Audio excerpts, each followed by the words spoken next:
सर्व दिव्य बुद्धि प्राप्त कर रूहानी वरदानी आत्मा बनने की, सदा बुद्धि बल को समय प्रमाण कार्य प्रमाण यूज करने की, ज्ञान स्वरूप बनने की, सदा अपने फरिश्ते फीचर्स के द्वारा अखंड सेवा करने की, नेचुरल अटेंशन रख यथार्थ पुरुषार्थी बनने की दिव्य बुद्धि विधाता रूहानी दृष्टिदाता परमात्मा की हम आत्माओं के लिए आज की अव्यक्त मुरली से शिक्षाएं।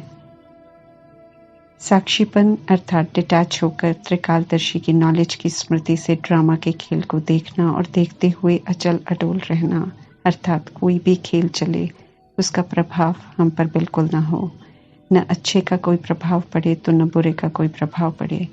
बुद्धि का योग परमात्मा से लगा रहे, प्रकृति चाहे हलचल करे या फिर अपना सुंदर खेल दिखाए, दोनों में प्रकृति जीत रहना है, अर्थात प्रभाव में नहीं आना है। बिना घबराते हुए सारे खेल को देखना है। साक्षीपन की स्थिति के लिए तपस्या करनी है, तब अचल आसन पर विराजमान रह सकेंगे। इसका अभ्यास करना है, अभ्यास होगा स्थिति बन जाएगी, फिर प्रकृति हो या व्यक्तियों की कोई भी बात होगी तो वो हिला नहीं सकेगी। इस समय और आगे चलकर भी अंत में प्रकृति के पांचों खिलाड़ी धरती आकाश जल वायु अग्नि और माया के 5 खिलाड़ी काम क्रोध लोभ मोह अहंकार का खेल अभी हो रहा है और अंत तक होता रहेगा, लेकिन इन 10 खिलाड़ियों का हम पर कोई प्रभाव न पड़े, अर्थात वश हो, हम कोई कर्म न करें, न उनसे हम कभी विचलित होएं, न घबराएं, न कोई प्रश्न उठे, बल्कि उनको साक्षी होकर देखते हुए याद की यात्रा पर रहना है, सेवा पर रहना है। शारीरिक कर्म भोग हो तो भी अचल अटोल हाय हाय की आवाज न निकले, साक्षी होकर अपनी कर्मेंद्रियों के द्वारा चुप तो कराना है, तब अचल अटोल और प्रकृति जीत आत्मा कहलाएंगे। परमात्मा कहते हैं कि साक्षीपन के अचल आसन पर विराजमान रहने वाले अचल अटोल प्रकृति जीत आत्मा बनो। मन बुद्धि जब एक परमात्मा में एकाग्र हो जाते हैं तो कोई भूल नहीं होती है। बाप समान सोच बोल कर्म सब कल्याणकारी होते हैं। ऐसी आत्माएं फिर पूज्य बनती हैं। दिव्य बुद्धि विधाता और रूहानी दृष्टिदाता परमात्मा इस समय संगम युग में ब्राह्मण जन्म होते ही दिव्य बुद्धि रूहानी दृष्टि का वरदान देते हैं। उसी प्रमाण समझने और देखने से दिव्य बुद्धि और रूहानी दृष्टि प्राप्त होती है। ये वरदान ब्राह्मण जीवन का फाउंडेशन है, हमारा जन्म सिद्ध अधिकार है। जब हम इन दोनों वरदानों को प्राप्त कर लेते हैं तब जीवन परिवर्तन होता है और मरजीवा जन्म कहलाता है। नया जन्म, नई समझ, नई दृष्टि। जब बुद्धि दिव्य और दृष्टि रूहानी हो जाती है तब ब्राह्मण जीवन कहलाता है। जब ये दोनों प्राप्त होते हैं तो अंतर स्पष्ट अनुभव होता है पास्ट जीवन में और ब्राह्मण जीवन में। बुद्धि को दिव्य बनाना और दृष्टि को रूहानी बनाना संगम युग का पुरुषार्थ है। इसलिए जितना हम बुद्धि को दिव्य बनाएंगे उतना दृष्टि रूहानी बनती है और उसी अनुसार फिर नंबर बनते हैं।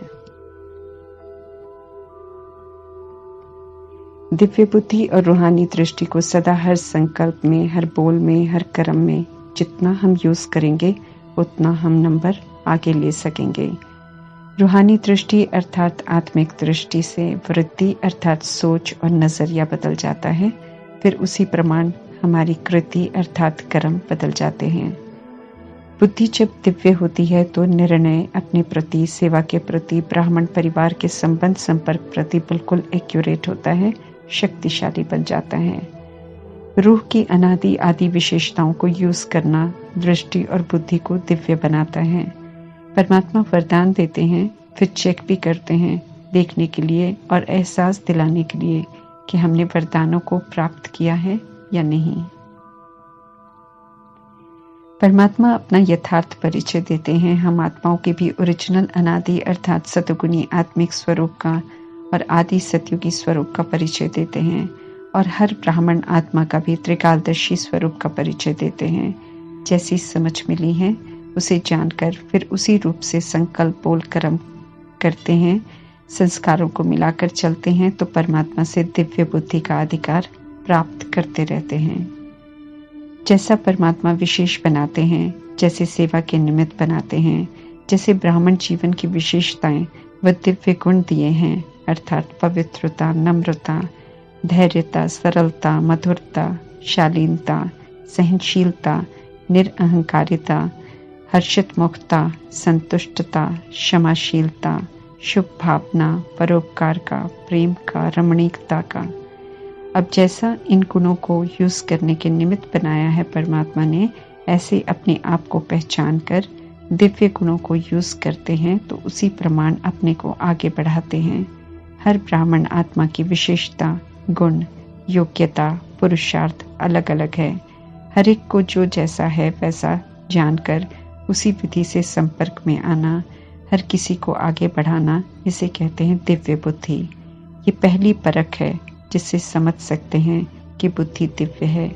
हम इस विधि से चेक कर सकते हैं खुद को कि बुद्धि कहाँ तक दिव्य बनी है। दिव्य बुद्धि की अगली परख है होली हंस बुद्धि, स्वच्छ बुद्धि, मोती ग्रहण करने वाली बुद्धि। संगम युग में मातेश्वरी ज्ञान स्वरूप विद्या देवी बनती हैं। सिवाय ज्ञान रत्नों के उन्होंने बुद्धि से कुछ और ग्रहण नहीं किया। होली हंस का वाहन दिव्य बुद्धि की निशानी है। दिव्य बुद्धि का वाहन सबसे तीव्र गति का वाहन है। इससे हम तीनों लोकों की सैर कर सकते हैं। दिव्य बुद्धि को बुद्धि बल भी कहते हैं। इसमें ताकत होती है। इससे ही परमात्मा से सर्व शक्तियां हम कैच कर सकते हैं। दिव्य बुद्धि बल शक्तियों को यूज करवाकर मास्टर सर्वशक्तिवान बनाता है।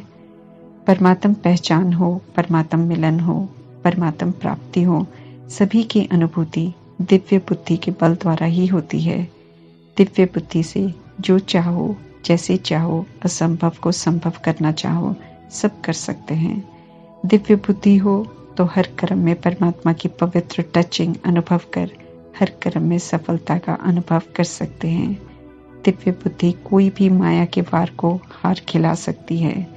दिव्य बुद्धि के आगे माया माया नहीं रहती है, दुश्मन नहीं रहती है, बल्कि सफलता की वरमाला बन जाती है। आत्मा जब सतो प्रधान मास्टर सर्वशक्तिवान दिव्य बुद्धि, स्वच्छ बुद्धि, वरदानी बन जाती है तो माया भी उनके आगे आकर परिवर्तन हो जाती है। दिव्य बुद्धि बल अति श्रेष्ठ बल है।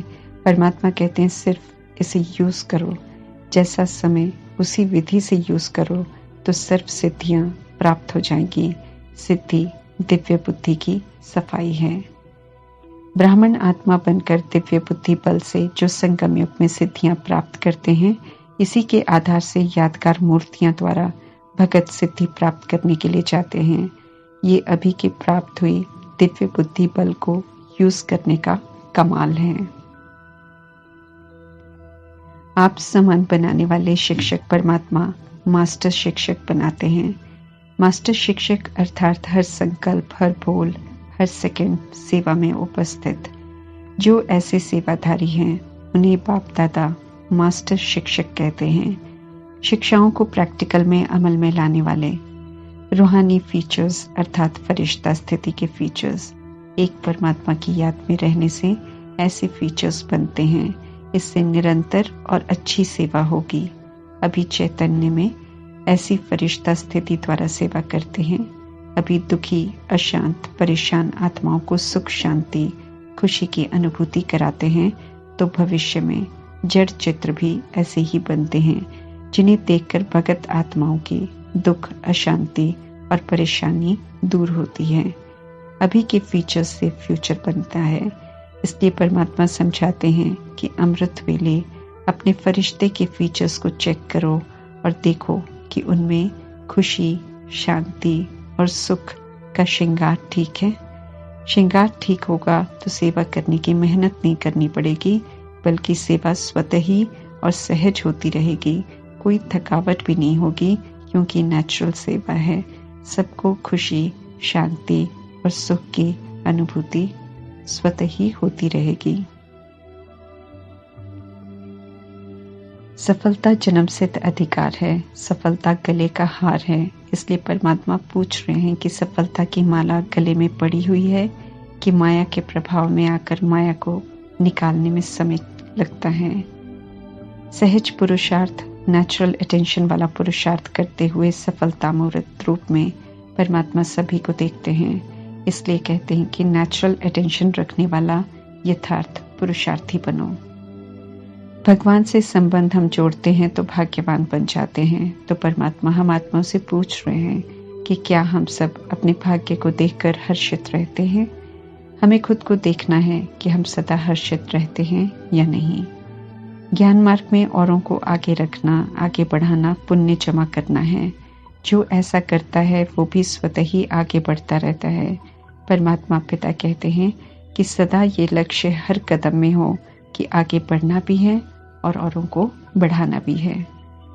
जितना हम फॉलो फादर करेंगे उतना ही नंबरवार विश्व के राज्य तख्त पर भी फॉलो करेंगे। देखने वाले नहीं बल्कि परमात्मा कहते हैं कि तख्त लेने वाले बनो।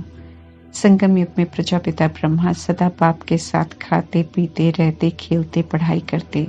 उनकी तरह जितना हम संगम युग में मन बुद्धि से परमात्मा के साथ खाते पीते रहते खेलते पढ़ाई करते हैं, उतना ही सतयुग त्रेता युग में ब्रह्मा की आत्मा के नारायण के रूप के पाठ से शुरू हो भिन्न भिन्न रूप में उनके साथ पाठ बजाएंगे, उनके समीप उनके साथ रहेंगे।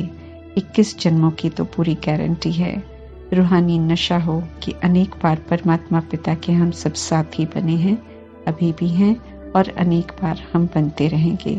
परमात्मा का वरदान है सदा निरंतर और नेचुरल पुरुषार्थ हो। इस वरदान को स्मृति में रखकर स्मृति स्वरूप बनना है। हर किसी को ये वरदान पर्सनल मेरा वरदान समझकर फलीभूत करना है।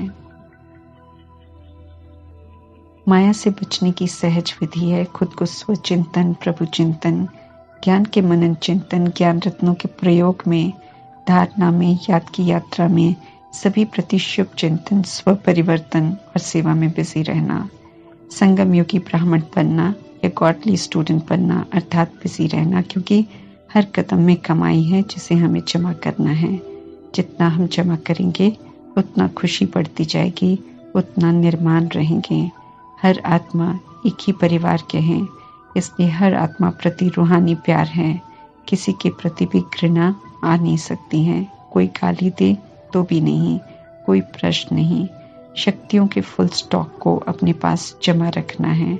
शक्तियाँ होंगी तो 1 सेकंड में फुल स्टॉप लगा सकेंगे। परमात्मा ये स्पष्ट करते हैं कि फुल स्टॉप लगाने वाले ही फुल पास होते हैं। क्वेश्चन मार्क लगाने वाले हलचल में रहते हैं और ना पास हो जाते हैं।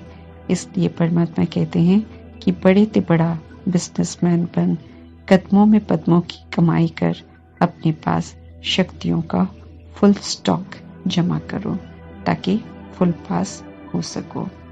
ओम शांति।